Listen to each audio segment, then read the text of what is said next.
لله حمدا كثيرا طيبا مباركا فيه. الحمد لله حتى يرضى، والحمد لله إذا رضي، والحمد لله بعد رضاه. اللهم صل على سيدنا محمد النبي الكريم صاحب المقام الأعلى واللسان الفصيح، وعلى آله وصحبه وسلم تسليما. ولم شكر الرسول على هذه الدعوة الكريمة لهذا المسجد الكريم، جعله الله مسجدا أسس على التقوى من أول يوم. Tout d'abord, merci à cette mosquée bénie, à ses organisateurs pour cette aimable invitation.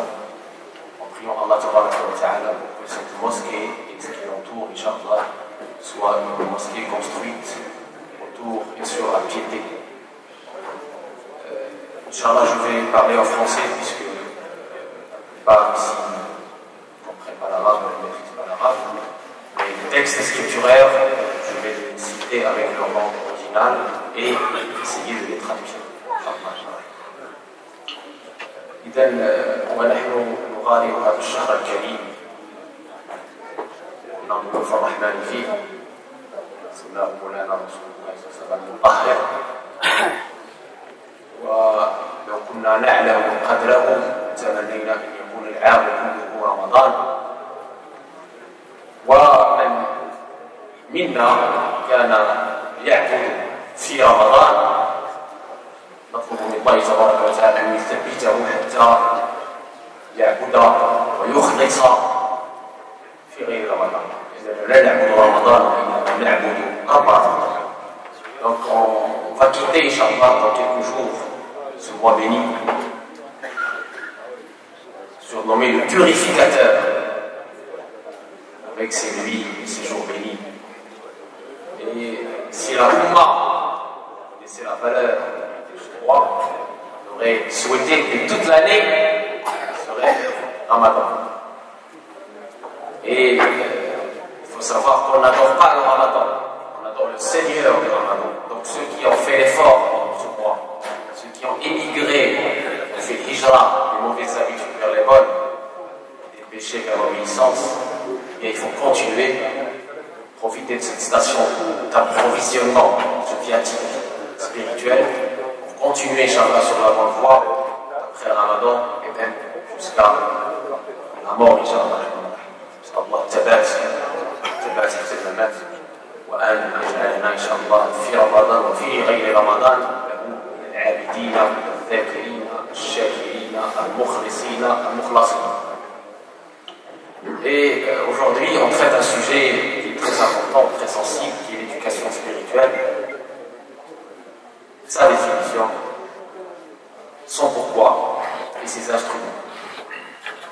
Et en guise d'introduction, je dirais que les mots, les mots de la Ummah se résument à la sécheresse. On va voir pourquoi. الأمة اليوم الحمد لله أمة شاسعة مترامية في الأطراف، من أندونيسيا إلى المغرب، تركيا، حتى في أوروبا الحمد لله. الأمة اليوم لها أموال طائلة ملايين، لها بطل. La Ummah aujourd'hui, elle dispose de la plus grande population mondiale. La Ummah aujourd'hui est là, elle est la plus riche en termes de PIB, en termes d'épargne. Alhamdulillah, la Ummah, elle ne manque de rien matériellement. On a des cadres partout, des cadres supérieurs. On a de la matière grise. Il y a de l'intelligence. C'est pas ce qui manque. Je disais de l'Indonésie jusqu'au Maroc, en passant par la Turquie, l'Afrique subsaharienne, il y a de tout. Alhamdulillah. Mais alors pourquoi on est à la trêve? Si on a tous ces moyens financiers, si on a tous ces cadres, alhamdulillah, tous ces ingénieurs, tous ces docteurs, toute cette potentialité, qu'est-ce qui se passe? Il est où le problème? si on dit que le problème n'est pas un problème économique, si on dit que le problème n'est pas un problème de cadre, de ressources, ni humaines, ni naturelles. Les ressources naturelles, alhamdoulilah, si on étudie un peu la géographie du monde musulman, alhamdoulilah, même les ressources naturelles, c'est facilement. Il y a un chercheur qui avait calculé juste la zakat, les 2,5% de la zakat. Si elle était donnée correctement par ceux qui doivent la donner, on n'aurait pas du tout d'émigration, rien, zéro émigration. Tous les musulmans seront rassasiés, pas de famille. Vous voyez, tout ça c'est beau. Donc où est le problème aujourd'hui? S'il n'est pas économique, s'il n'est pas dans les ressources, il est où? Alhamdoulilah, on n'est plus dans la colonisation. Vous allez me dire, c'est l'autre, c'est les sionistes, c'est l'Occident qui nous a... Non. La preuve, on est libre d'adorer Allah. Personne ne nous a chassés de cette mosquée. Le monde musulman est libre. Les gens sont libres de penser, sont libres d'adorer Allah en toute sécurité. Donc ce n'est pas l'autre le problème. C'est qui alors? Le problème c'est nous. Et il faut qu'on l'accepte. Dans la tradition islamique, Allah subhanahu wa ta'ala nous décrit cet ennemi invisible, une nefs, l'âme. Il nous dit, et ça va être le verset qui va piloter tout cet exposé, Inch'Allah, il nous dit وَنَفْسٍ وَمَا سَوَّاهَا فَأَلْهَمَهَا فُجُورَهَا وَتَقْوَاهَا قَدْ أَفْلَحَ مَنْ زَكَّاهَا قَدْ أَفْلَحَ مَنْ زَكَّاهَا وَقَدْ خَابَ مَنْ دَسَّاهَا. Ça veut dire, Allah nous dit dans ce verset, c'est Allah qui parle. Je n'invente rien de moi-même, c'est Allah qui nous parle à nous tous. Il nous dit, par l'âme est celui qui l'a façonné. Allah l'a façonné d'une façon, d'une forme, qu'il nous ordonne de la dompter, de la purifier, la purification de l'âme.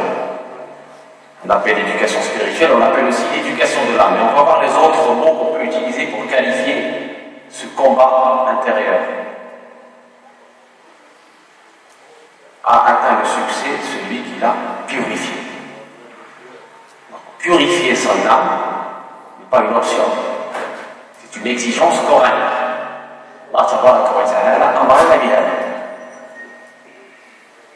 Et dans l'autre verset, pour nous donner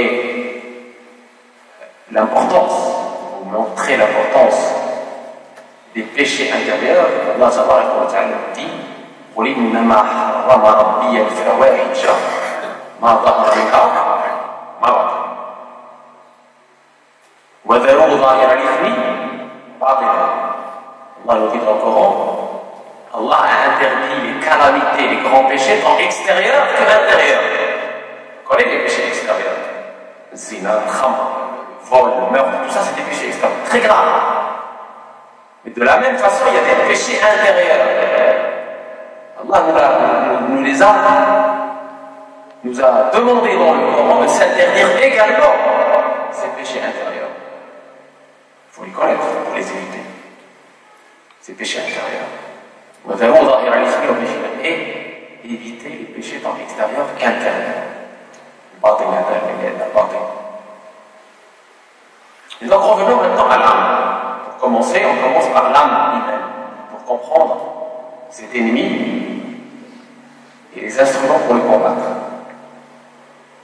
يقول لك فرغنا الشياطين قيلة. واش النفس القيلة؟ لا. النفس تشد على العبد من 70 شيطان.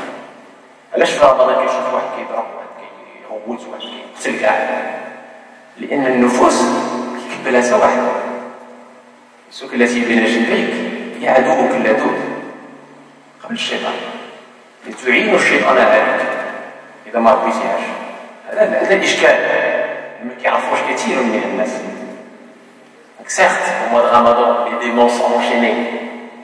Et vous allez me dire, mais pourquoi alors il y a du mal, il y a des gens qui sont colériques, il y a des gens qui font n'importe quoi? Parce qu'il y a toujours l'âme charnelle. Aucun texte traditionnel nous dit que l'âme charnelle est enchaînée. Elle n'est pas enchaînée, l'âme charnelle, elle est là. Elle est avec toi, c'est ton ennemi. Il t'accompagne du berceau jusqu'à l'agonie. Du berceau jusqu'à l'agonie. Il est avec toi quand tu pries. L'âme, l'âme, nefs. Et donc, cette âme, elle passe par des strates, par des étapes. Première étape, l'étape bestiale. Allah a créé Adam de terre, une trine. Et il a demandé aux anges de se prosterner à Adam. Pourquoi? Rabbi, il vous fera un, ثم سواه ونفخ فيه من روحه. Voilà pourquoi. Parce qu'il a insufflé dans cette argile de son esprit, lumière de Allah, qui a honoré cette argile, qui a fait que cette argile est devenue l'humain, avec sa raison, avec son élitisme, Stifat. Allah l'a élu. Il est le lieutenant khalifa, avec des responsabilités engageantes, amana. Et Iblis, Satan, n'a pas vu ça. Il n'a vu que la terre. Il n'a pas vu la lumière. Il a été insufflé dans cette terre qui a créé Adam. Il a dit Ana khayran minhu. Khalaqtani min nar wa khalaqtahu ala khruj minha. Il a été chassé de la miséricorde d'Allah. Pourquoi? Parce qu'il a prononcé un mot très grave. Un mot qu'il pensait intérieurement. Je suis meilleur que toi. Kibr.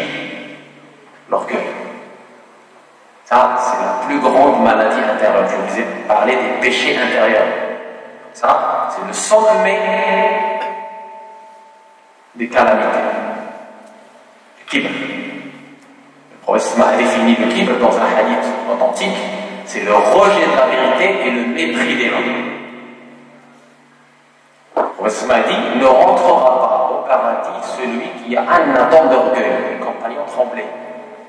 Et un compagnon venu voir le prophète, mais ô messager d'Allah, moi j'aime bien que mes habits soient beaux, que je me parfume. Il dit non, c'est pas ça. C'est pas ça qui c'est pas ça l'orgueil. Bien au contraire, Allah est beau. C'est le prophète qui lui a dit. Il dit Allah est beau. Il aime la beauté. C'est bien de représenter ta religion sous son meilleur jour. Que tu sois un digne représentant dans l'être et le paraître. C'est très bien, ça c'est demandé, c'est exigé dans la religion. Allah est beau. Il aime la beauté. Et dans un autre hadith, Allah il aime bien voir les bienfaits du serviteur apparaître sur ce serviteur. C'est très bien. C'est une forme de reconnaissance d'Allah. Tu reconnais les bienfaits d'Allah et bien évidemment il y a d'autres formes de reconnaissance. Les actes charitables, etc., le service aux autres, tout ça c'est très bien. Donc l'orgueil, c'est pas de bien s'habiller, de bien se parfumer, de bien. Non, c'est pas ça. Osman il a défini le mépris des gens, le rejet de la vérité. Je te dis, tu sais que tu es en tort. Au lieu de reconnaître, de revenir à la vérité, il a pris la langue Taqillah, Akhadat Ulis, je te dis, Hasboujan, pour les piscinières. Rejet de la vérité. Ah non, moi je suis. Tu peux pas me tromper. Ah non. Moi je suis meilleur que lui. Tu fais comme Iblis, tu fais exactement ce qu'a fait Satan. Tu reproduis exactement la même erreur satanique qui a valu à Satan d'être chassé définitivement de la miséricorde d'Allah. Le kibr, rejet de la vérité et le mépris des hommes. Même les gens qui sont dans les péchés, tu ne dois pas les mépriser.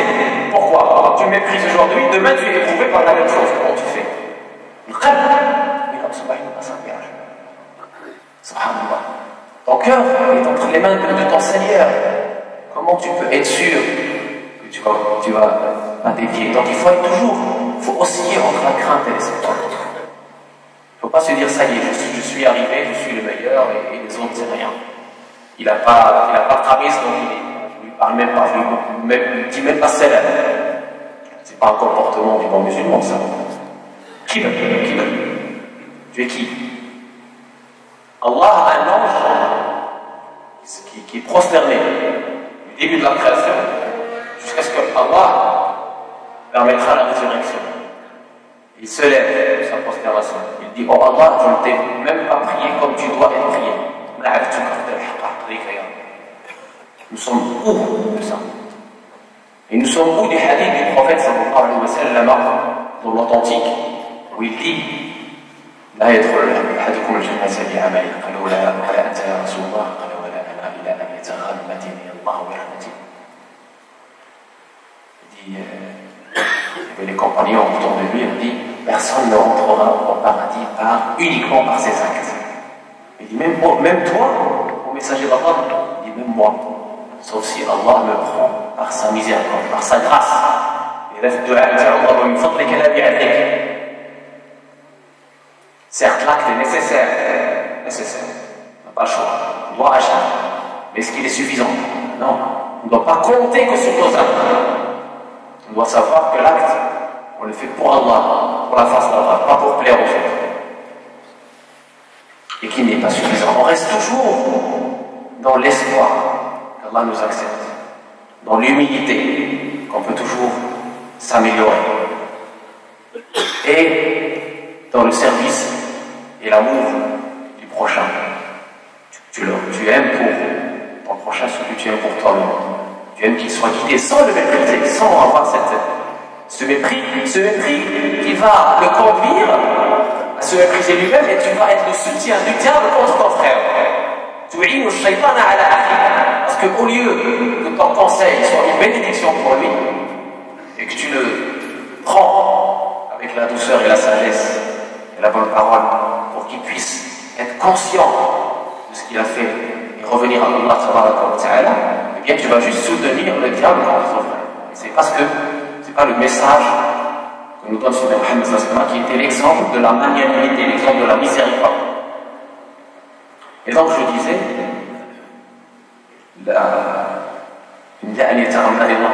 c'est-à-dire sauf si Allah me prend par sa grâce. Et on attend tous cette grâce d'Allah. Ne compte pas que sur nos actes. C'est pour cela que quand on fait l'erreur, on ne doit pas désespérer. Mais quand on est dans l'obéissance, on ne doit pas se plaire de cette obéissance. On doit se dire: c'est tawfiq pour moi. C'est par le soutien d'Allah que je suis, que j'ai fait. C'est pas moi. C'est Allah qui m'a aidé à faire, qui m'a guidé pour faire. Donc, alhamdulillah, louange à Dieu d'abord. Louange à Allah qui m'a permis de faire. Et هذا إمامنا مالك في موطئه في كتاب العقائد عنده واحد الحديث زين très beau à ce sujet. ولا تنظروا في عيوب الناس كأنكم أرباب انظروا في عيوبكم فإنكم عبيد. Ne scrutez pas les défauts des autres comme si vous étiez des seigneurs. Ne jugez pas les défauts des autres comme si vous étiez des seigneurs, mais jugez vos propres défauts parce que vous êtes des serviteurs. الناس مبتلون وهم عافون. فارحموا أهل البلاء واحمدوا الله على العافية. Soyez miséricordieux envers les gens qui ont été éprouvés et louez Allah Ta'ala pour l'état de guidance et de salut dans lequel vous êtes. Très bien. Donc là j'ai parlé de la première calamité, l'orgueil. Nafs al-Bashariya, comme j'ai dit, elle commence très pareil. Quand on parle de Taïn, dans lequel Allah a soufflé sa lumière, on évoque la dualité qui est dans l'être humain. C'est-à-dire le fait qu'il a ses penchants bestiaux, l'amor tayniya, shahwaniya, cette passion, et il a aussi roh, l'esprit, qui est la chose d'Allah. Personne ne peut expliquer ce que c'est que l'esprit. Roh. Pour les roh, la chose d'Allah. Allah seul sait ce que c'est. Roh. Roh, l'esprit, c'est ce qui lui permet d'être orienté vers Allah et d'avoir cette nostalgie de sa parole. Quand il nous a tous réunis, il nous a dit avant notre création: est-ce que je ne suis pas votre Seigneur? Et on a tous répondu on est nostalgique à ce premier appel, à ce pacte initiatique qu'on a eu avec Dieu, et on a envie de l'honorer, ce pacte. Et donc elle te pousse, cette lumière, pour honorer ton pacte. Et cet article, ces penchants terrestres te poussent vers le péché, vers la désobéissance. Et t'embellissent dans son premier degré à la charnelle, elle t'embellit le péché. C'est pour cela que Allah Ta'ala nous a décrit l'état de quelqu'un qui a reçu les paroles d'Allah, mais qui n'a pas respecté l'amana, qui n'a pas été à la hauteur des paroles d'Allah. En sorte Araf. Qu'est-ce qu'il a dit à propos d'un personnage historique qui s'appelle Ulyum ibn Ba'ra? فمثله كمثل الكلب إن تحمل عليه يلهث أو تتركه يلهث واتل عليهم نبأ الذي آتيناه آياتنا فانسلخ منها فأتبعه الشيطان فكان من الغاوين ولو شئنا لرفعناه بها ولكنه أخلد إلى الأرض واتبع هواه. Mais il a suivi les penchants terrestres et ses passions. Il a donné, on l'a élevé par la parole d'Allah. Mais il n'a pas suivi la parole d'Allah, il a suivi sa passion et les penchants terrestres. Il est devenu comme le chien. On nous dit, c'est un exemple du chien. كمثل الكلب إن تحمل عليه يلهث أو تتركه يلهث ذلك مثل القوم الذين كذبوا بآياتنا. شوف هذا المثال qu'on a appris à cette parabole magnifique. Allah nous a donné de celui qui a la science, finalement, qui sait des choses.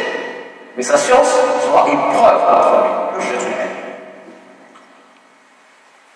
Tout ça pour vous dire qu'il y a justement cet aspect spirituel qui est très important. Donc on commence par premier degré, Al-Shar'an. Allah Ta'ala fait donc dans le Coran,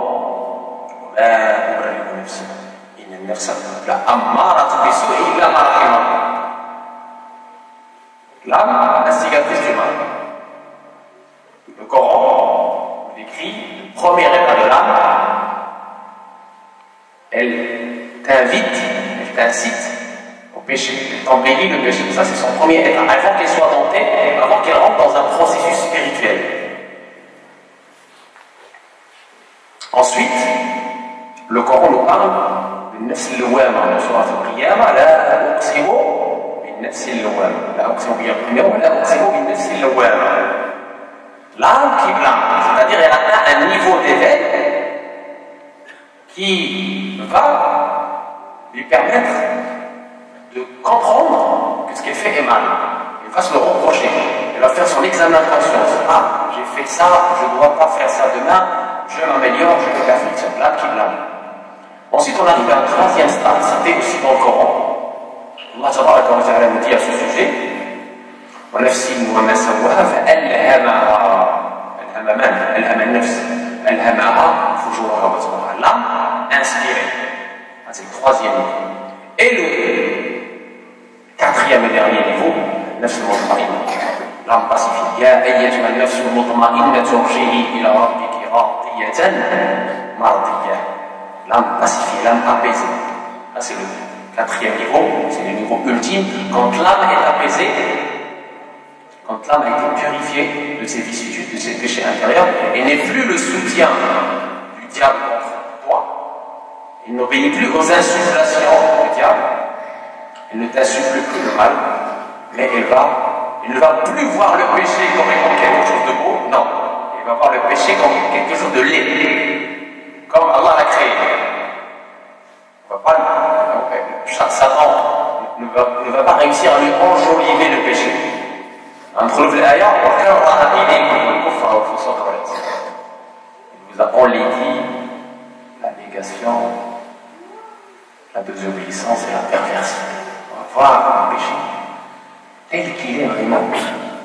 La hijab, les voiles qui dissipaient la vue du cœur, parce que l'âme lui insufflait. Satan lui insuffle des voiles qui dissipaient la vision du cœur, idoles qui pouvaient habiter le cœur sont détruits. Et là, le cœur, il voit la chose comme elle est. Il voit le péché comme étant un péché. Il voit l'acte d'obéissance comme étant un acte d'obéissance. Il a du plaisir à adorer Allah Ta'ala. أنس بالله هو أنس بالله. لهذا كان مولانا رسول الله صلى الله عليه وسلم يقول وجعلت قرة عيني في الصلاة. Notre prophète sallallahu, il est monté à travers les 7 cieux dans le voyage ascensionnel, quand il a rencontré Allah Ta'ala, il lui a révélé en direct, sans l'intermédiaire de l'ange, les 50 prières qui sont devenues 5 prières avec le mérite de 50. Le prophète sallallahu, dans cette vision contemplative, il avait du mal à revenir sur terre. Et Allah lui dit non, tu dois revenir sur terre parce que tu as une mission, tu n'as pas fini, tu dois la finir. Mais je vais te donner quelque chose. As-salat, à chaque fois que tu seras debout, en prosternation, en recours et en souffle, dans la prière, tu ressentiras ce que tu ressens maintenant avec moi. C'est pour ça que le prophète nous a dit c'est comme ça qu'Allah a mis l'éclat de ses yeux, le plaisir dans la prière. C'est pour ça qu'il disait à Bilal, qu'est-ce qu'il disait à Bilal? Repose-nous avec la prière. Il ne disait pas repose-nous de la prière.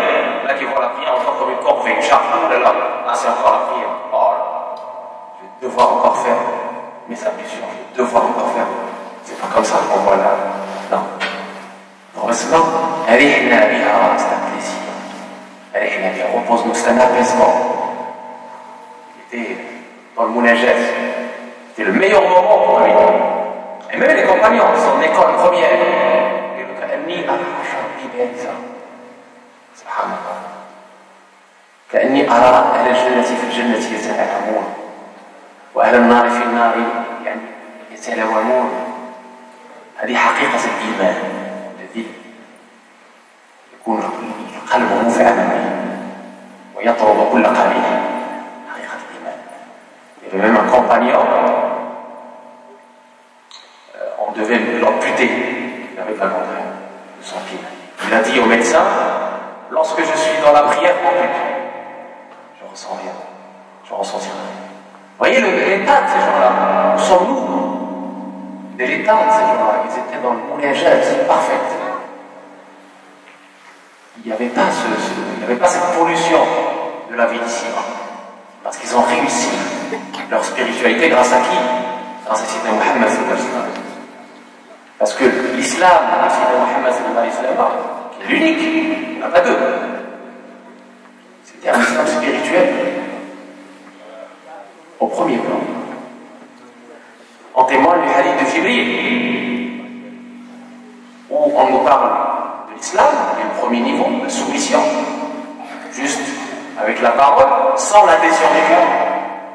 قالت العرب آمنا قل لم تؤمنوا ولكن قولوا أسلمنا ولما يدخل الإيمان في قلوبكم.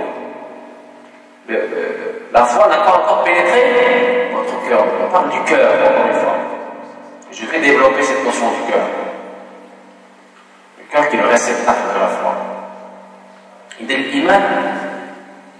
Deuxième niveau, l'iman, la foi. Islam, iman. Dans le cœur et qui est confirmé par les actions.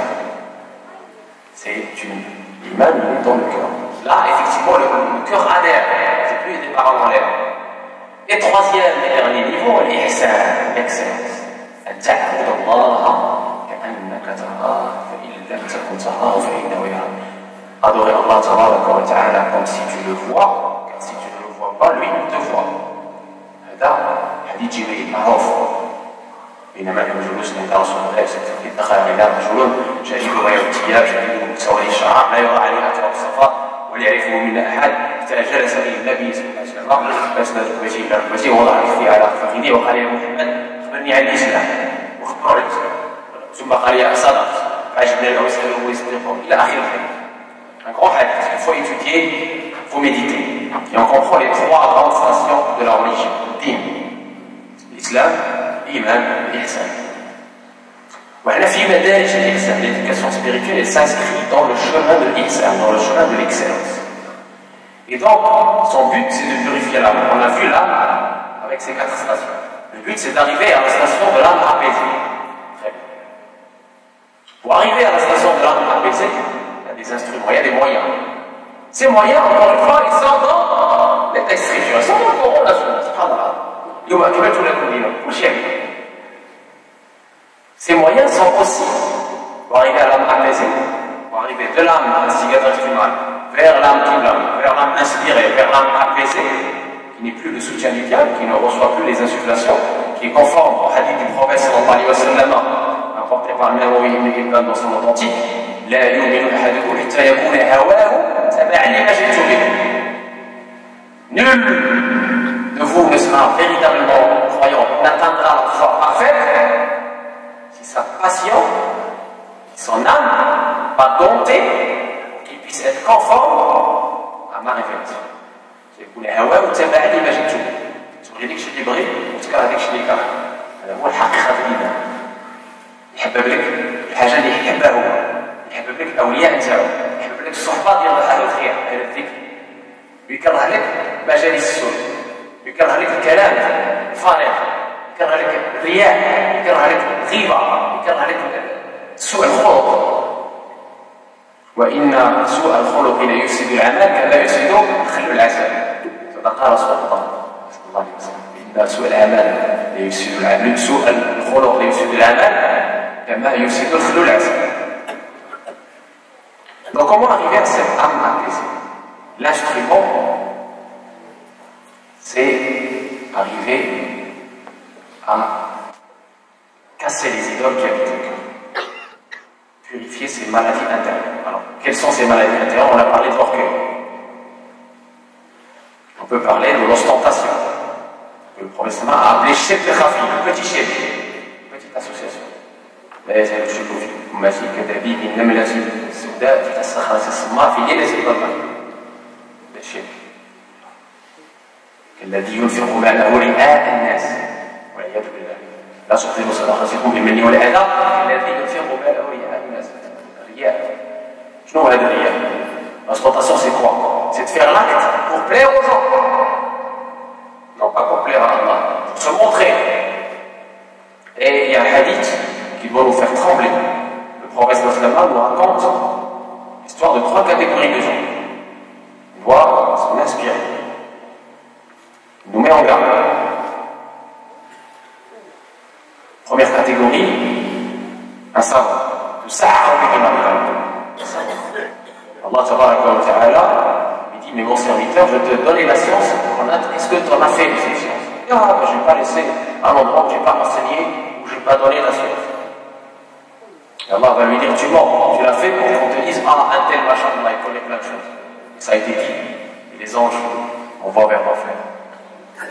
لهذا يقول سيدنا عبد الله بن مسعود لا تعلموا العلم لتماروا به السفهاء ولا لتجادلوا به العلماء ولا لتصرفوا به وجوه الناس إليكم ولا لتخيروا به المجالس وابتغوا بعلمكم ما عند الله فإنه يدوم ويبقى ويفيد المسيح.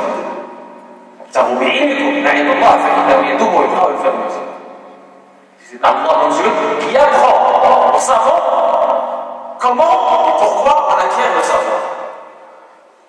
C'est pour la face d'Allah, c'est pas pour disputer les savants ou se disputer avec les ignorants et faire la chicanerie comme on le voit aujourd'hui sur les forums, sur Cheikh Google, sur les Facebook, etc. Les gens qui passent leur temps dans la chicanerie. Ah, tu es j'ai toi, non, c'est pas comme ça, à droite et café. Les salaf, les vrais salaf, dans le sens vrai du terme, Dieu prédécesseur, n'était pas comme ça. Ils ne perdaient pas leur temps dans la chicanerie, dans des discussions âpres, inutiles, qui assombrissent le cœur, qui viennent justement de cette maladie d'ostentation et de la première maladie dont je vous ai cité, l'orgueil, kibr.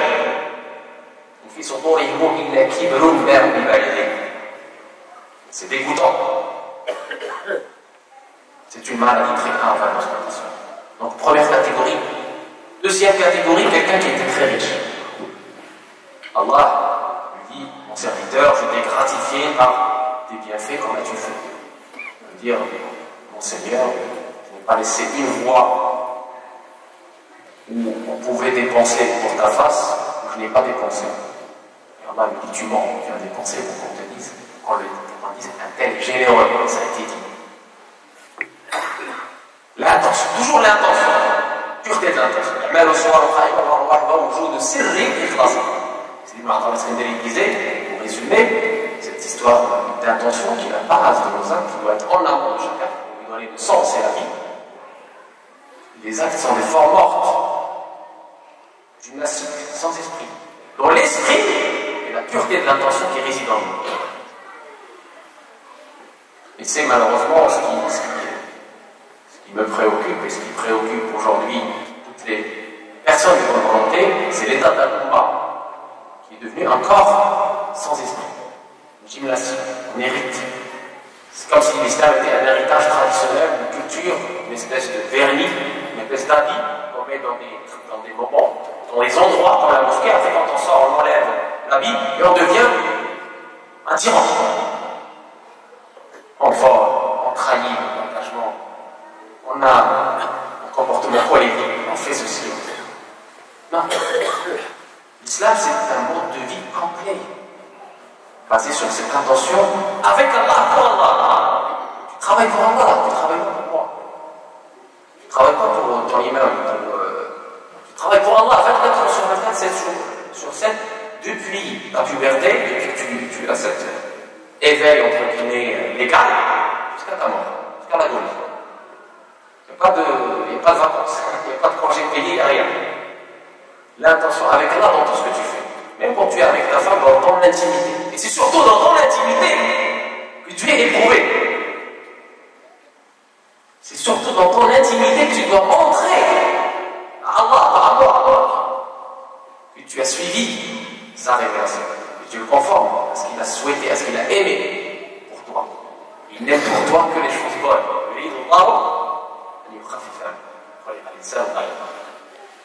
من عمل صالحا من ذكر او انثى وهو مؤمن فلنحيينه حياه طيبه.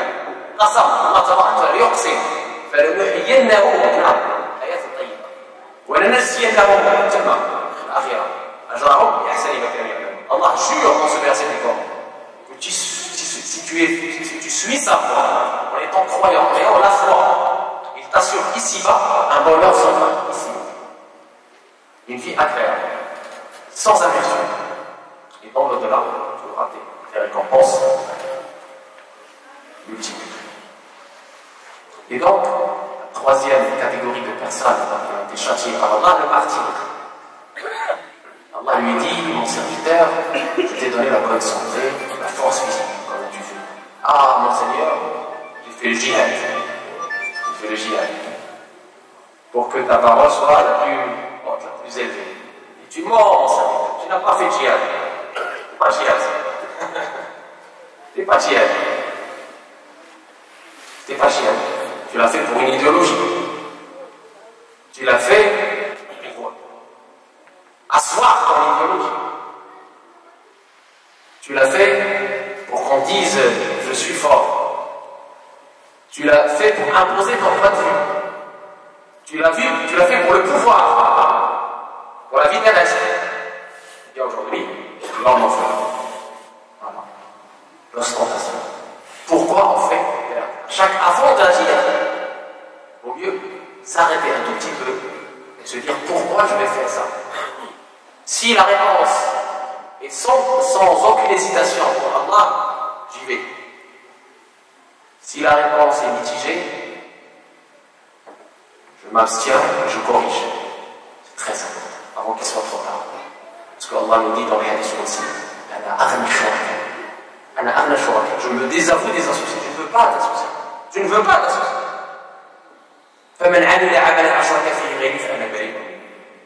Celui qui fait un acte pour moi et pour un autre, je me laisse comprendre. Pas bon. Pas bon. Et donc, je vous ai parlé du djihad. Eh bien, ce que je suis en train de vous dire, les savants l'ont appelé le grand djihad. Le djihad. Pourquoi ils l'ont appelé le grand djihad? Parce que le petit djihad, qui est fait pour défendre la religion, l'honneur, le bien, la vie, etc., le djihad légitime, je parle. Les gars, parce qu'on entend ces ces agressions et ces meurtres et ces suicides, etc., qui sont voués à l'enfer. Le grand djihad, il a été appelé le grand djihad parce que l'ennemi dans ce grand djihad est invisible. Tu ne le vois pas, c'est comme l'âme qui arrive toi. مشقته أعظم من مشقة الجهاد أصلا. إن العدو فيه لا تراه، إنه يراك وقابله من حيث لا ترونه. حيث لا ترونه. L'ennemi, tu le vois pas. Tu es en train de combattre un ennemi, tu ne le vois pas. Et il dure tout le temps. Il n'est pas juste dans un endroit précis, dans un temps précis. Jihad Asra, quand tu es en train de te battre avec quelqu'un, tu le vois, il te voit, c'est dans un temps précis, dans un endroit précis. 9 ans. L'âme humaine, l'âme charnelle, a dompté en tout temps. Jusqu'à l'agonie. Même dans la prière, il te dit, tiens, si tu faisais ça, si tu pensais à ça, si tu allais faire les courses, ah ben tiens, j'ai oublié ça. Ah tiens, lui, il m'a parlé comme ça, donc je vais, dès que je finis la prière, je vais lui balancer une insulte, il va, voilà. Mais c'est là, tout le temps, en train d'essayer de faire dévier de la bonne voie, du bon comportement, de la bonne parole, etc. C'est pour ça que les grands savants l'ont appelé Al-Jihad de Akbar. C'est pour ça que sa récompense, elle est multipliée. Il y a une mashaqqa, il y a une mashaqqa كبيرة. باش الإنسان يصبر نفسه ويجلس pour que la personne patiente s'assoie dans les mosquées d'Allah, ou s'asseoir dans les cafés, ou dans les jeux, etc. S'asseoir dans la mosquée d'Allah. Prendre sur elle, comme on dit. C'est le jihad akbar. Vous êtes en train de faire le jihad akbar.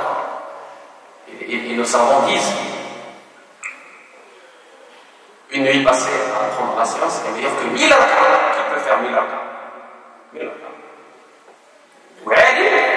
Un savant est plus fort contre le diable que 1000 rak'ah. Science. Donc, tu apprends comment tu peux combattre. Déjà, c'est un premier niveau. Apprendre que le péché intérieur existe. Puis après, avoir les moyens qui sont les instruments pour le combat. Donc j'ai parlé d'ostentation. Je ne vais pas étaler toutes les maladies, mais parmi les maladies, on trouve aussi rancune.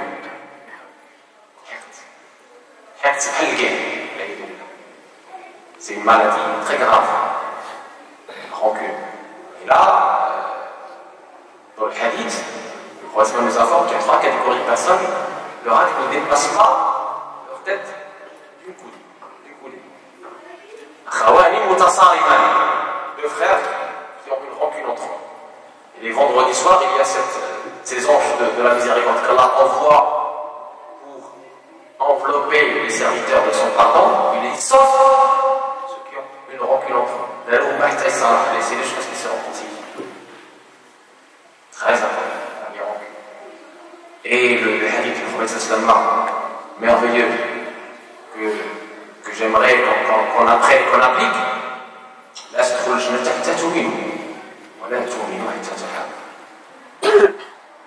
Vous n'entrerez au paradis que si vous avez la foi, l'iman. Et vous ne pourrez prétendre à la foi si vous n'avez pas l'amour entre vous.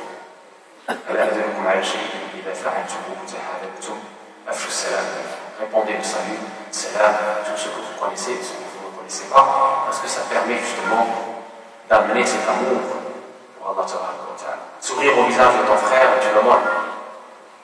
لا يحقرن أحدكم من المعروف شيئا ولو أن يلقى أخاه بوجه طليق. Visage radieux. Prophète nous a dit أهل الجنة كلها لينين سهل طريق. Les gens du paradis, les habitants du paradis, sont ceux qui sont jovieux, avenants, radieux. C'est ceux-là les habitants du paradis. Ce ne sont pas les gens comme ça. Non. L'islam, c'est loin de ces clichés qu'on voit chez certains qui n'ont pas compris malheureusement la religion. La religion, c'est une religion de beauté. La bonne parole fait partie intrinsèque du bon comportement des musulmans. C'est l'arbre qui donne ses fruits partout et qui permet la vraie dawa, la vraie communication de l'islam. Sourire, ça permet d'enlever les rancunes. Va avec ton frère, tu as un préjugé, quelque chose. Va vers lui, n'écoute pas les autres. Va vers ton frère. Prends-le, fais le premier pas. Le prophète sallallahu alayhi wa sallam nous a dit tenez-vous bien, 3 clés du paradis. 3 clés du paradis. Alors, on a ça au Tabarani. Sahih. جنة من كن فيه حاسبه الله حسابا يسيرا وأدخله الجنة بغير حساب. قالوا بأبي أنت وأمي يا رسول الله ما لي؟ على أن تعطي المنع. تعطي المنع. النفس ما تبغيش تعطي المنع. أنت كنتي محتاج هو كان عنده لاباس عليه ما عطاكش. أنت وليتي لاباس عليك وهو لا محتاج عطيه. تعطي المنع وتصير من خطأ وتعفو عن الله. لا تدعوش صعبين على النفس أشقاء قاطعني ما بغيش يهضر معايا تصير من خطأ le traduit. Le sommet va donner 3 clés différentes. Donne à celui qui est arrivé. Première clé. L'âme, charnelle, dans les débuts de son cheminement, il ne fait pas ça. Il était riche et tout, et moi je suis venu. Zama, il ne voulait pas me donner, etc. Maintenant, c'est moi qui est dans sa situation, et lui, il est dans ma situation. Je ne vais pas le donner. Il ne m'a pas calculé quand j'étais dans le besoin. Non! Donne à celui qui t'a privé. C'est ça le vrai jihad. Donne, c'est difficile. C'est pour ça que sa récompense est énorme. ألا تحبون أن يغفر الله لكم ليعفوا ويصفحوا ألا تحبون أن يغفر الله لكم تبغي ربي يدخلك الجنة بلا حساب إيوا دير علاش لكن هذه الصلاة هذه مقام عظيم تعطي من منعك تصل القطع ونور avec celui qui a rompu. Combien de familles se sont dilapidées, dispersées, complètement dispersées, et la rupture et les liens de parenté n'existent plus juste parce qu'un tel l'a rompu. Renoue avec celui qui a rompu avec toi. Fais le premier pas. C'est pas grave. C'est pas grave. Ta dignité, mais on parle de quelle dignité? Subhanallah, ce qui est chez Allah est meilleur que ta présupposée dignité. Ce qui est chez Allah est meilleur. Pense à ce qui est chez Allah. Renoue avec le parent qui ne te parle plus. Parfois pour des raisons futiles, qui ne méritent même pas d'être exposées dans cette assemblée bénie. Et renoue avec celui qui a rompu avec toi et pardonne à celui qui était injuste envers toi. Et à fond, il était injuste, t'as fait du mal. Essaie de pardonner. Ça t'élèvera spirituellement. C'est le combat que tu mènes contre ton âme. L'âme, elle a le désir de vengeance. Comme Charnel, dans sa bassesse, dans sa station bestiale, elle a ce désir de se venger, comme l'animal. Allez, donne un coup, il te donne un coup. Classe. Et s'il nous réussit, nous l'avons bien. Non. Élève-toi. Il a été injuste, tu pardonnes. هذا هو وهادشي راه جاب الداخل ديالو هادشي شفناه في الدعوه لا سلموا من هذا الامر هذا قصص كثيره on n'a pas le temps aujourd'hui de citer toutes les expériences de frères et de sœurs qui ont appliqué ce hadith et qui ont appliqué le verset de Allah tabaraka wa ta'ala idfa' billati ahsan fa idha alladhi baynaka wa baynahu adawatun ka'annahu waliyyun hamim répond mal ce qui est meilleur. Et tu verras celui qui était en animosité envers toi deviendra tel l'ami chaleureux. C'est expérimenté. On l'a vécu. Les gens qui ont embrassé l'islam à travers les bonnes actions, à travers le comportement noble, à travers cette station élevée de certains musulmans, de certaines musulmanes. On l'a vu de nos propres yeux. On a été témoins. C'est quelque chose qui marche. C'est la meilleure des dawas. C'est la dawa du bon comportement. Et pour ça, il faut travailler sur ça.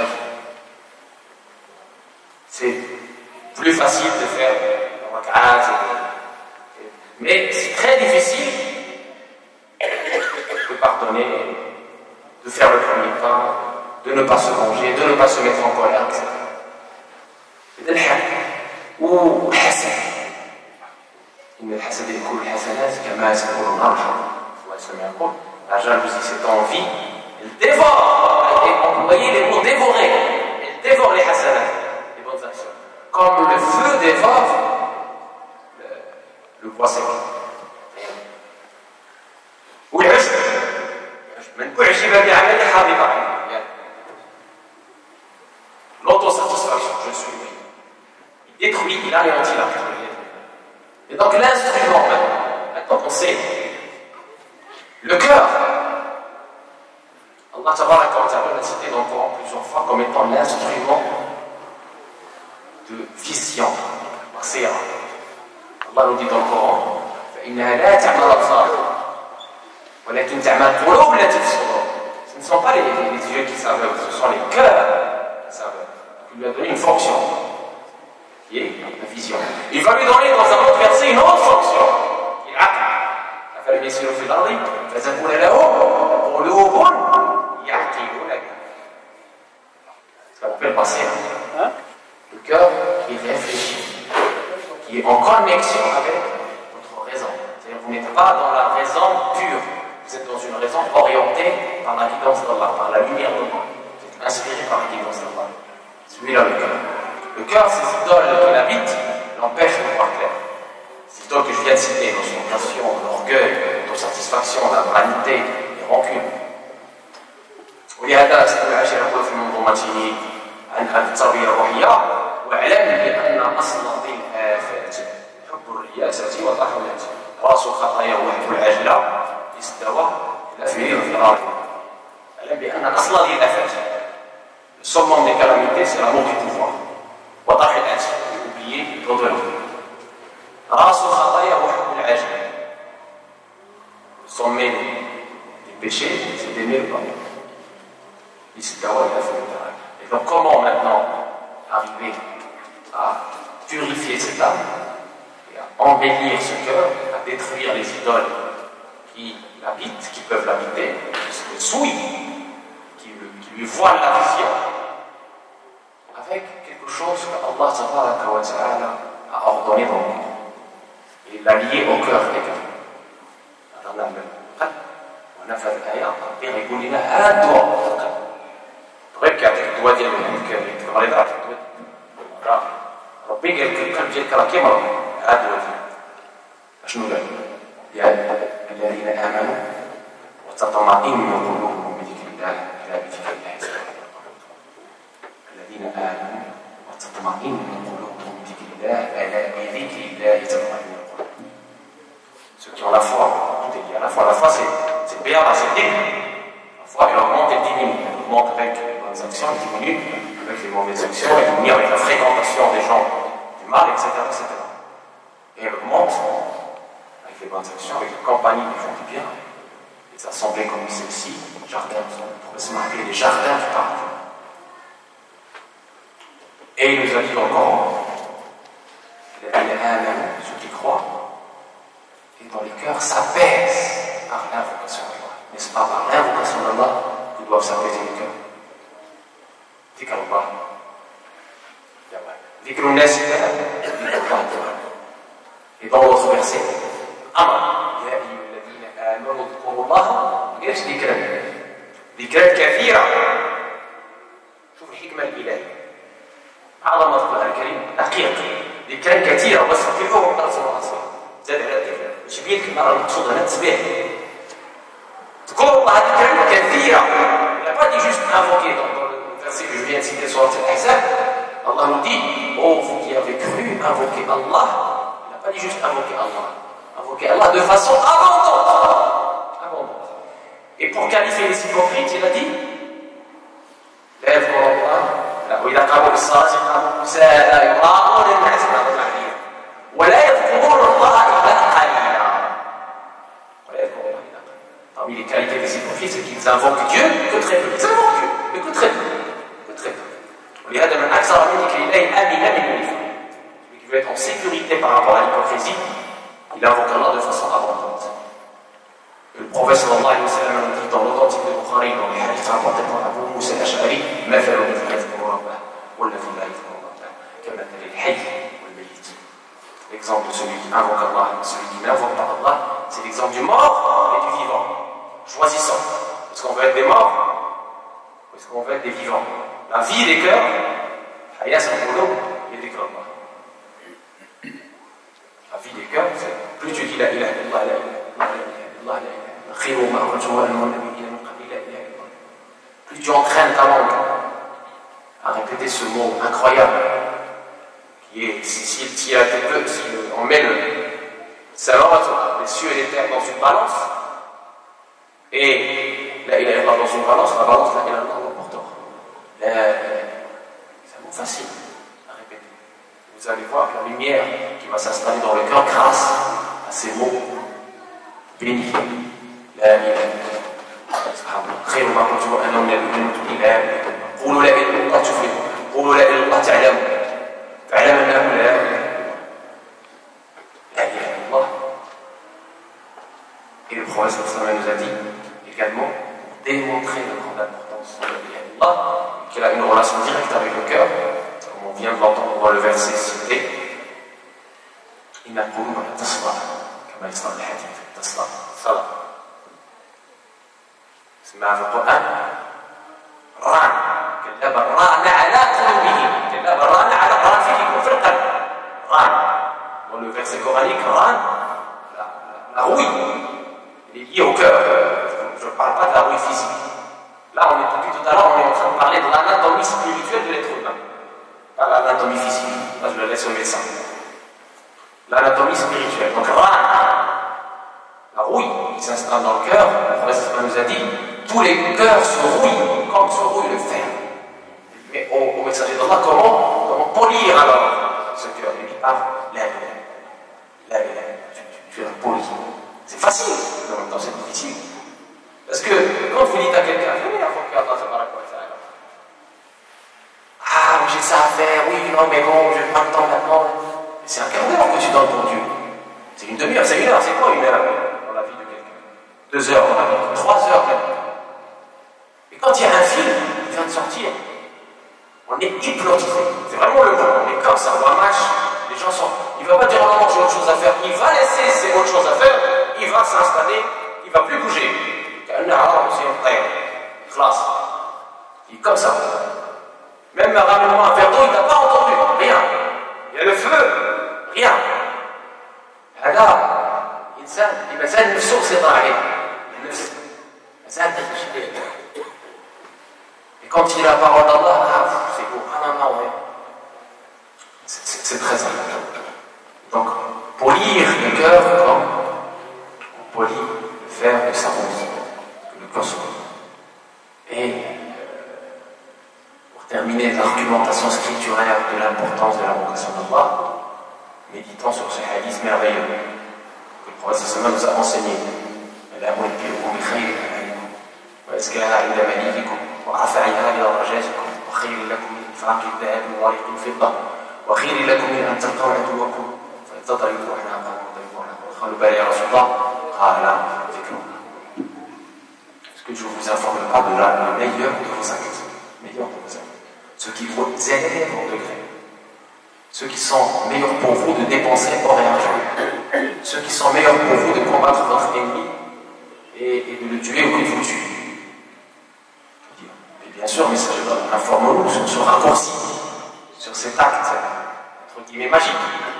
Bien, on a dit, l'invocation d'Allah, l'invocation d'Allah, qu'on a délaissé dans la Oumma aujourd'hui. On croit que l'islam c'est un habit, c'est une gymnastique. Je fais ça, j'ai ça, je fais des comptes. Je fais ça, j'ai ça, ah, je vais jeûner les 6 jours, ah bah donc j'aurai ça. C'est pas comme ça que ça se passe. C'est pas comme ça que ça se passe du tout. C'est la qualité qui compte, c'est pas la quantité. Une fois, chez le prophète Sallallahu alayhi wa sallam, Aïcha avait accueilli une femme, et quand le prophète est venu, Aïcha racontait au prophète, ah voilà, il faisait ça, il faisait beaucoup d'adoration.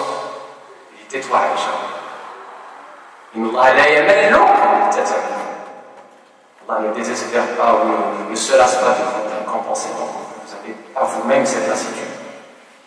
Et Aïcha dit, le plus agréable aux yeux du prophète, les actions c'était l'acte le plus régulier, le plus sincère, même si c'est très peu de choses, même si c'est très peu de choses. Et je vais vous raconter une histoire, c'est bien toujours de raconter des histoires, c'est important, 2 histoires.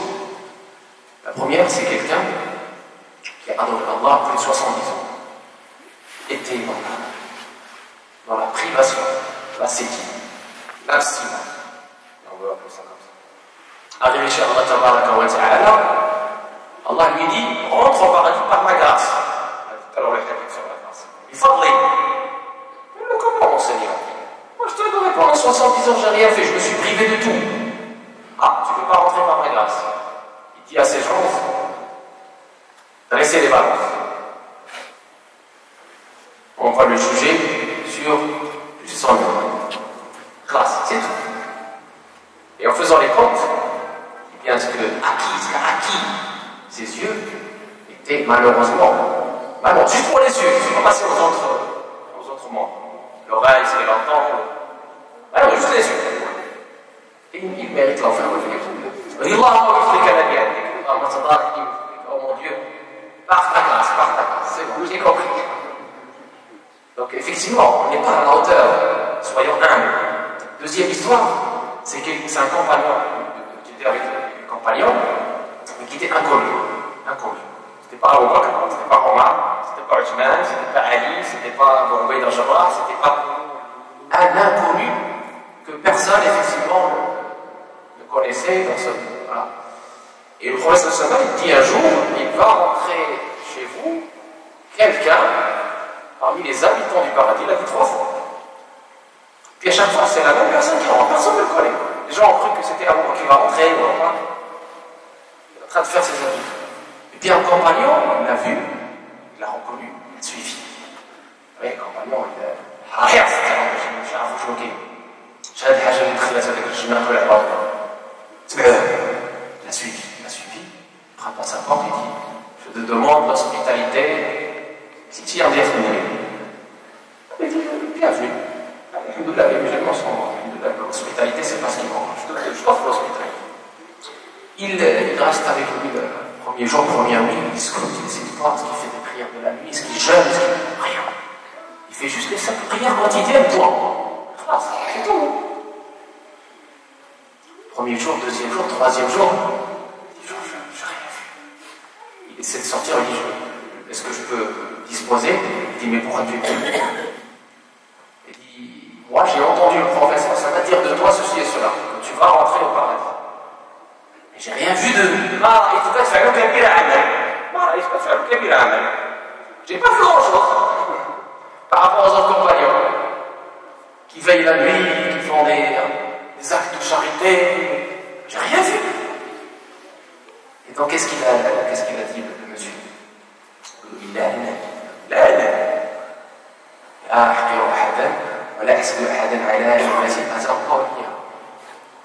mon cœur est sain.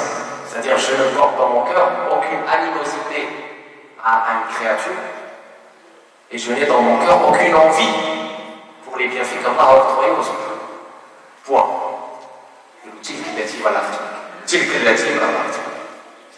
سلامة الصدر.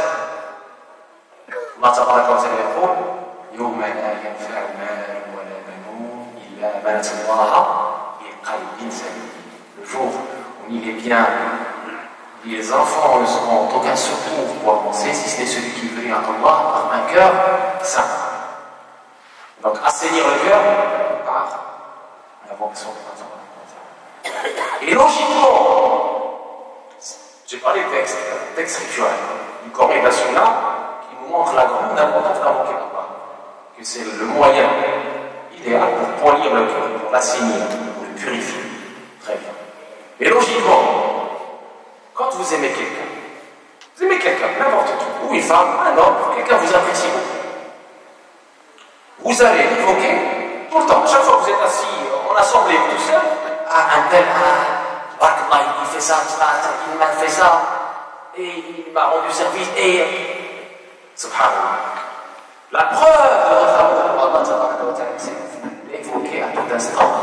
الذين يذكرون الله قياما وقعودا وعلى جنوبهم يتفكرون في خلق السماوات والارض كل خلقها ولا ربنا ما خلقت هذا باطلا سبحانه. هذا المحبه. La vraie preuve de la mahabba de l'amour d'Allah, c'est que tu l'évoques sans cesse, tu ne te lasses jamais. Et plus tu l'évoques, plus cet amour augmente. الذين آمنوا أشد حبا لله. Ceux qui croient, Allah le dit, les vrais croyants sont les plus ardents dans leur amour à Allah. Plus tu l'évoques, plus tu l'invoques, plus il t'aime et tu l'aimes. Cette relation qui se consolide. Tu ne peux plus après lui désobéir, tellement tu l'as aimé. Pour ses bienfaits, pour ce qu'il est, non pas pour ce qu'il va te donner, non, pour ce qu'il est d'ailleurs. Par reconnaissance, par gratitude, déjà. amour pour lui, parce qu'il est le bienfaiteur. Razali disait à ce sujet-là, si les gens ils ont une tendance naturelle à aimer les bienfaiteurs, qu'en est-il du bienfaiteur suprême?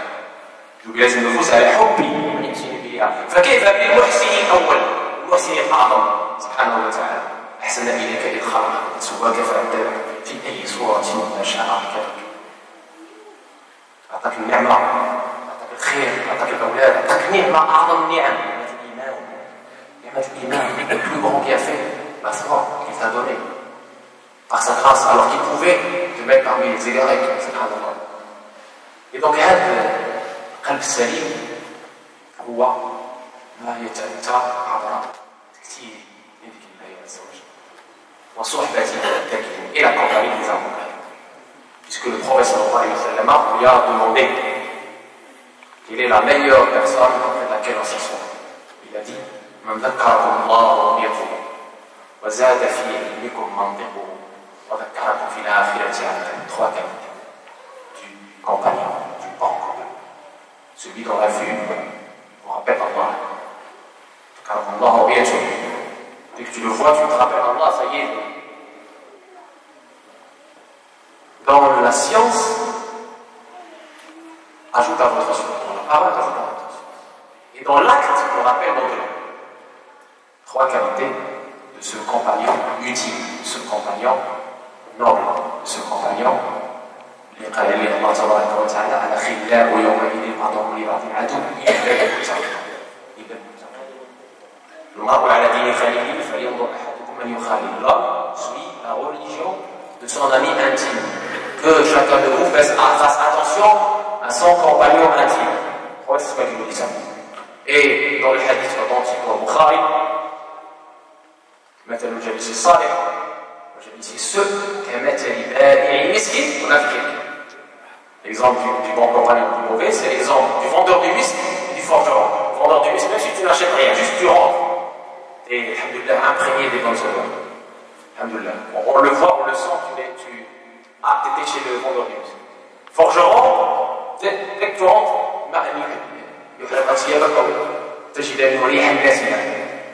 donc c'est les deux axes importants pour garder la foi, purifier le cœur. Puisque le cœur est le roi des membres. Si on le purifie, tous les autres membres seront actifs et adoreront Allah comme il se doit. Pourquoi? Parce que le prophète nous dit, dans le hadith authentique, ألا وإن في الجسد مضغة إذا صلحت صلح الجسد كله وإذا فسدت فسد الجسد كله ألا وهي القلب. Le prophète nous dit, il y a dans le corps un morceau de chair. S'il est corrompu, tout le corps devient corrompu. Et s'il est sain, tout le corps devient sain. Il s'agit du cœur. C'est le prophète et le cœur est aussi le lieu du regard divin. Conformément au hadith du prophète rapporté dans l'authentique, le musulman. إن الله لا ينظر إلى صوركم ولا إلى أجسادكم ولكن ينظر إلى قلوبكم وفي رواية إلى قلوبكم وأعمالكم. Allah ne regarde ni vos formes, ni vos aspects extérieurs, mais il regarde vos cœurs. Quand je dis à quelqu'un qui a un visiteur très important, d'une haute qualité, une grande personnalité qui va visiter ta maison, ta demeure, qu'est-ce que tu fais? Tu vas nettoyer, purifier, parfumer. Et quand je te dis qu'Allah regarde ton cœur, qu'est-ce que tu dois faire? La réponse est évidente. Purifier le cœur. Avec quoi? Avec l'invocation d'Allah et de cesser justement ce qu'on appelle les c'est-à-dire le fait de scruter les défauts de tes frères, le fait d'aller chercher chez les autres ce qui ne va pas. Non. من ستر على مسلم ستر الله عليه ومن تتبع عورة أخيه تتبع الله عورته وتفضح فيه أمر ذلك والعياذ بالله. Ceux qui scrutent les défauts des autres finissent toujours très mal. On le voit. Juger, c'est très facile. Et purifier son propre cœur, ça c'est très difficile. Et c'est cela le jihad. وخير ما نختم به نذكر بأن كل عبادة شرعها الله تبارك وتعالى كل عبادة صلاة صوم زكاة إلا ولها آثار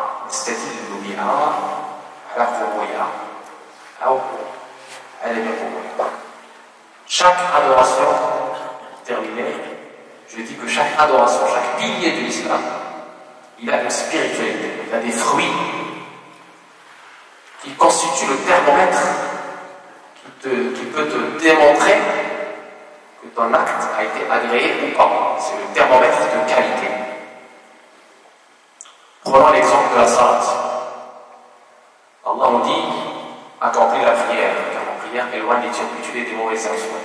Donc sa fonction, si elle réalise cette fonction, sache que la prière, elle est bonne.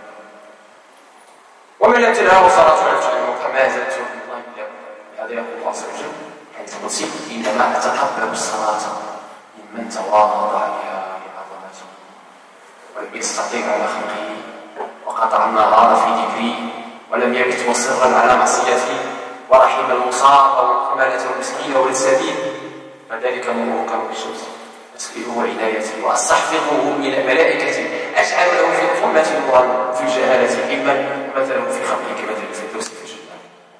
Ce hadith magnifique nous démontre les fruits escomptés de la prière quotidienne qu'on fait à Allah à la fois morale, spirituelle, sociale, humanitaire. الصوم كذلك الجهل رب صائم ليس له من صومه الجمعة ورب قائم ليس له من صيامه إلا السهر Hajj, zakat, etc. Et donc chaque pilier de l'islam est une école qui doit nous amener vers un excellent comportement vis-à-vis de notre prochain pour être des modèles de cette religion, ne pas trahir la amana que le prophète nous a confié. Il était lui-même un excellent comportement comme Allah l'a décrit dans le Coran et il nous a dit dans ce que rapporté dans Al-Bukhari dans Al-Mufrad j'ai été envoyé pour parfaire la noblesse du comportement. Et on arrive justement à la noblesse du comportement, on arrive à ces qualités nobles par une bonne spiritualité, par ce travail sur nous, par ce jihad akbar, ce grand jihad qui est fait pour dompter l'âme, pour qu'elle se transforme d'une âme instigatrice du mal vers une âme pacifique, pour que notre cœur soit le reflet de la vérité, non pas souillé, pollué par les idoles, par les maladies qu'on a citées tout à l'heure, l'orgueil, l'ostentation, la vanité, l'autosatisfaction, etc. نسأل الله تبارك وتعالى أن يجعلنا من الذين يستمعون القول فيتبعون أحسنه أولئك الذين هداهم الله وأولئك هم أولو الألباب. اللهم آت نفوسنا تقواها وزكها أنت خير من زكاها أنت وليها ومولاها. آخر دعوانا الحمد لله رب العالمين. Si vous avez des questions, elles sont les bienvenues.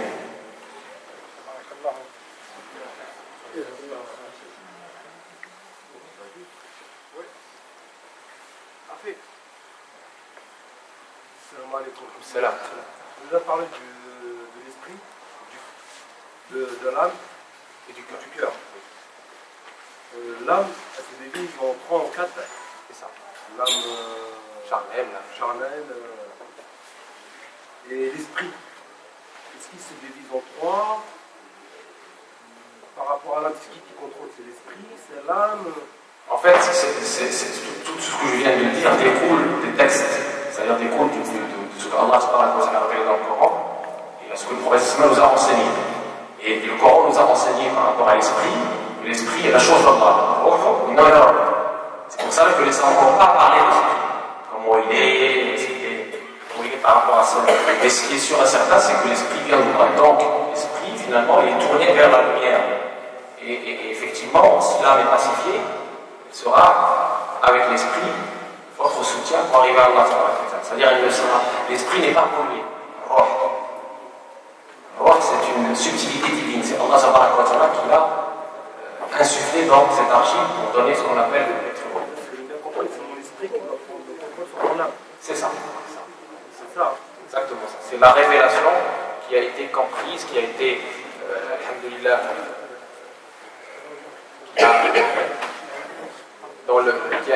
qui a imprégné votre esprit, qui va donner ces messages nobles à travers le cœur, qui est le réceptacle finalement, qui reçoit cette guidance, qui va vous permettre d'aller vers une spiritualité éclairée et d'aller dans le chemin d'Allah avec clairvoyance, avec basira, avec clairvoyance. C'est-à-dire que finalement, qui reçoit l'information, qui reçoit ces messages subtils, c'est le cœur. Le cœur, soit il accepte, soit il n'accepte pas, soit une troisième catégorie, il n'a même pas reçu le message. C'est-à-dire que, par exemple, les cœurs des négateurs, il est dur, il est voilé. Allah l'a cité plusieurs fois dans le Coran. Rishawa, ils ont un voile, ils ne perçoivent pas. Quand vous leur dites qu'on a Al-Jannah, ça ne leur dit rien. Le cœur, il n'est pas réactif, il n'est pas éveillé, il est insouciant, ce qu'on appelle Rafla. Rafilun. Oulaïka humu al-Rafilun. Smama bil-an'am. Humu al-an'am bal humu adl. Oulaïka humu al-Rafilun. Comme les bestiaux, mais ils sont plus égarés que les bestiaux. Ils sont insouciants, leur cœur, il est scellé. Il ne perçoit rien. Les messages d'Allah, il ne les interprète pas. Il ne les suit pas. هذا هو الفرق بين واحد القلب حي وواحد القلب ميت. حي بذكر الله ميت بالغفلة عن الله والعياذ بالله. Cœur vivant et cœur mort. Le cœur vivant, il reçoit les messages, il agit conformément à la révélation. Une autre question, je parle du cœur, mais ça me vient à l'esprit. C'est les dons, ceux qui donnent du cœur. Ça c'est physique. Je ne sais pas. C'est physique, c'est pas spirituel. Moi je parle physique, ça, oui. D'accord. Moi je vous parle de la subtilité divine, la défa rabbaniya qui est le cœur. Le don d'organe, ça c'est encore autre chose, c'est un autre sujet, effectivement. Et voilà, mais votre cœur spirituel, il reste, même si effectivement vous allez recevoir. Quand je parle de cœur, c'est le cœur physique aussi. Ouais. Je parlais de mon cœur physique. Non, c'est l'aspect spirituel. Allah quand il nous dit que le cœur voit, que le cœur médite, c'est pas le cœur physique, c'est pas la chair finalement. Alors les trois n'en font qu'un, en vérité, le cœur, l'esprit et l'âme n'en font qu'un. Voilà, en fait c'est tout simplement par exemple ceux qui ont reçu une greffe de cœur, ça ne veut pas dire que leur cœur va être transformé en cœur de mécréants parce qu'ils ont reçu la greffe. Et on le voit, on l'a vu dans l'expérience, alhamdoulilah, ils sont toujours aussi pieux et aussi, alhamdoulilah, muttaqin et muslimin, aussi vertueux, aussi pieux, même si on leur a fait une greffe du cœur. Preuve qu'on parle ici de la subtilité spirituelle, de la subtilité lumineuse divine qu'Allah tabaraka wa ta'ala nous a créé, qui nous distingue finalement du règne animal et du règne végétal.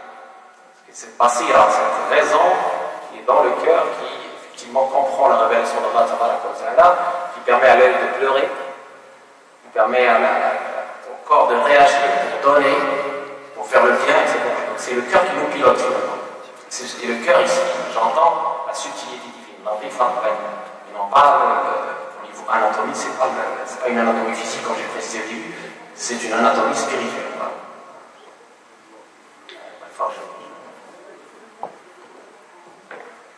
Vous pouvez développer le mot ihsan? Oui, alors on n'a pas eu le temps parce que l'ihsan, on peut parler de l'ihsan effectivement pendant des heures et des heures, mais l'ihsan, il y en a qui l'appellent la spiritualité tout simplement. C'est la station de l'excellence. Quand on a parlé de spiritualité depuis tout à l'heure, on parle de ce que le professeur m'a dit pour l'ihsan, c'est adorer Allah comme si tu le vois. Certes, si tu ne le vois pas, lui il te voit. L'ihsan, c'est la plus haute station. C'est quand tu passes par l'islam et ensuite la foi et ensuite l'ihsan, c'est-à-dire que tu as un éveil, tu as atteint un stade d'éveil où même si ton patron n'est pas là, eh bien tu vas exceller, tu vas pas tricher. Et là j'ai une petite histoire à vous raconter sur l'ihsan justement. J'ai un ami qui est toujours vivant. Quand il était encore étudiant, il était dans les petits boulots d'étudiant, il était dans une enceinte de vente. Grande enceinte, je ne citerai pas les noms, grande enceinte de vente, grand centre commercial. Et donc, le patron était un juif. Parti en vacances pendant 3 mois, il a laissé les clés de la caisse. Et tout le monde a pris dans la caisse, sauf un, sauf cet ami. Tout le monde a mis la main dans la caisse. Il y avait à peu près une recette de 50 000 €. Plus la recette qui était prévue pendant la saison haute, d'été, 100 à 120 000 € à peu près. Vraie personne. De retour de ses congés, il était en colère, ce patron.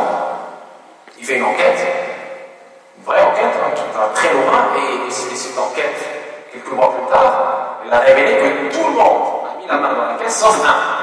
Sauf une personne. Le patron, il vient, c'est cet ami-là, il s'appelle Mohamed Sinan. Il dit, Mohamed, tu es convoqué demain à mon bureau à Paris, bureau central. C'est quoi ça? Je suis convoqué. 9h du matin, 9h du matin, tu es convoqué. Il dit, mais c'est quoi? Tout le monde a volé. Moi, j'ai pas volé, on me convoque. C'est quoi ça? J'aurais dû voler, alors. Comme faire comme tout le monde. Il a été convoqué le lendemain à 9h du matin, au bureau du grand patron. Je citais pas le nom. Il convoque le 9h du matin, il vient un peu apeuré, il ne sait pas ce qui se passe. Et il me reçoit, il dit, Mohamed, tu vas me dire la vérité. Pourquoi tu n'as pas volé? Pourquoi tu n'as pas volé? Il dit, je ne peux pas te dire pourquoi je n'ai pas volé. Tu comprendras pas. Il dit, non, tu vas me dire pourquoi tu as volé. Sinon, tu ne sors pas de ce bureau. Tu ne travailles plus pour moi. Il dit, bon, je vais te dire, parce que moi, je crains Allah. Voilà. Est-ce que tu peux comprendre ça? Parce que moi, je suis musulman, il m'a dit. Je suis musulman et ma religion m'impose de craindre Allah au-dessus de toi. Il a disparu pendant 3 minutes, le patron. Il ramène des papiers et des clés. Il dit, tu sais, moi j'ai 2 enfants. J'ai jamais donné ma direction à un de mes enfants. Voilà les clés, voilà ton contrat, tu signes ici, tu deviens mon adjoint direct. Il est jusque-là, c'est un grand riche, ce monsieur. Je sais pas, Takullah. Il est arrivé à l'homme kharajan, et Ihsan. Ça, c'est l'exemple de ce que peut apporter Ihsan. Alors Allah, comme si tu le vois, car certes, tu ne le vois pas lui. L'impact, pas qu'un impact dans l'au-delà, c'est l'impact immédiat. Subhanallah, هذا شوف ربي يخلصه. لا كله هذا فضائل الارتقاء وفضائل الإحسان. الإنسان اللي يحسن يتقن العمل ولو كان ما عنده حتى شيء، بالعكس مع عدم تتقن العمل، عدم تتقن. ورا العدم تتقن. شوف هذه الإنسان يديرها بالإيمان، يعرف أنها يتعامل مع الله، يتعامل مع العباد. إذا أعطيت اليتيم أو أعطيت المسكين أو حسنت الوالدين أو حسنت الجار، راني تتعامل مع الله. Combien de voisins non musulmans qui étaient hostiles aux musulmans, qui nous faisaient du bruit, et on les a récompensés. On a été généreux, hospitaliers, et ils se sont transformés. وهذا وقت قصة مستملحة هي كان صراتنا في الجامعة كنصليو في تحت في واحد الشيخ معنا الشيخ عنده 30 عام تقريبا في البلاد. كان هذاك الشيخ دائما واحد من العراج فوق يجيب الشتاء ديالو لا يليق فوق ورا ما كيسمعوا كاع الشيخ اش قال له نهار ثاني شهر الاول شهر ثاني واحد خطره الناس اللي يحطها قال الشيخ اسمح لنا هذا المصور اللي فوق جيب لهم ايوا جمعوا في الصحراء فوق استجابه الدعوه ديالهم الناس تجمعوا رفعوا الايه ديالهم.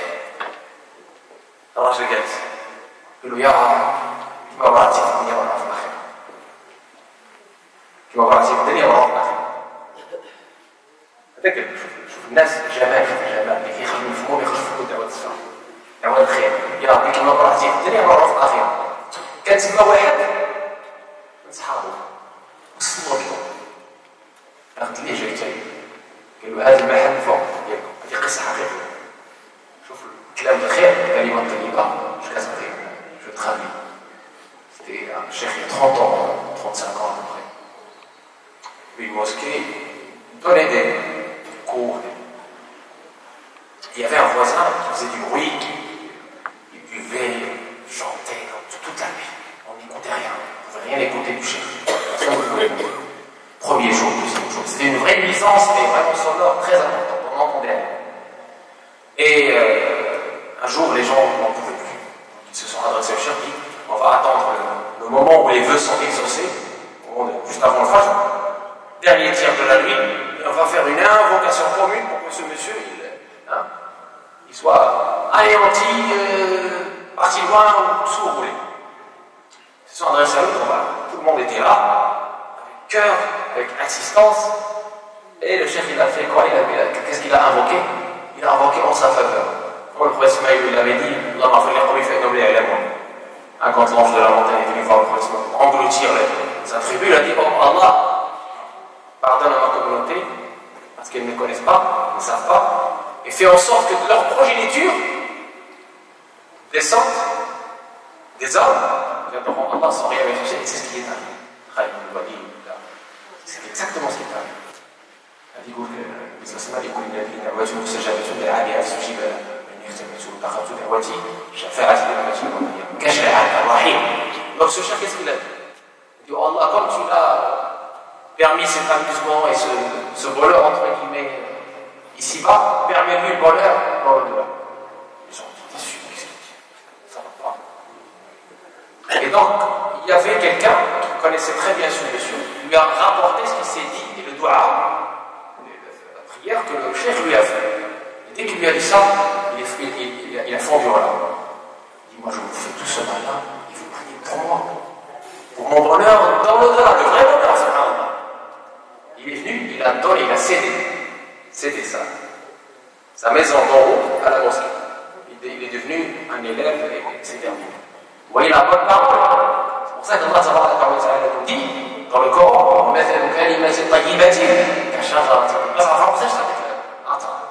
l'exemple de la bonne parole, c'est comme l'arbre bien enraciné qui donne ses fruits en tout temps, toute saison, par le permis sur Allah.